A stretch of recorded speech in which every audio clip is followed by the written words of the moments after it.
நாயகம் ஸல்லல்லாஹு அலைஹி வஸல்லம் அவங்களும் தன்னுடைய பொன்மொழியில என்ன சொல்றாங்க, அதாவது யார் ஒருவர் தீயதை பார்க்குறாங்களோ அவங்க முதல்ல தங்களுடைய கையால தடுக்கட்டும், இல்லைன்னா தங்களுடைய நாவால தடுக்கட்டும், அப்படியும் இல்லையா அவங்க மனதால வெறுத்து ஒதுக்கட்டும்.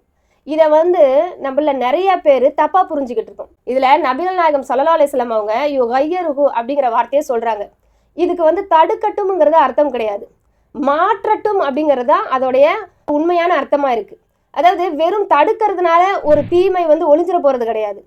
இப்போ நம்மளே பார்க்கலாம், இந்த பக்கம் பார்த்தோன்னா எப்படி ஏவுறது மட்டும் சில பேர் என்ன சொல்றாங்க, வலியுறுத்தி சொல்றாங்களோ அதே மாதிரி சில பேர் என்ன பண்றாங்க, தடுக்கிறதுல ரொம்ப மும்முரம் காட்டுறாங்க. இதை பண்ணாத, அதை பண்ணாத, இப்படி செய்யக்கூடாது, அப்படி செய்யக்கூடாது. அப்ப எப்படி செய்யணும், அப்ப எப்படி இருக்கணும், அதையும் சொல்லி கொடுக்கணும் இல்லையா? அதை தான் நபிகள் நாயகம் ஸல்லல்லாஹு அலைஹி வஸல்லம் அவங்க சொல்றாங்க. மாற்றட்டும்னா தீயதுல இருந்து விலக்கி நன்மையை கொண்டு ஏவி அவங்கள நன்மையின் பக்கம் அவங்கள கொண்டு போகக்கூடியவங்களா நம்ம இருக்கணும்.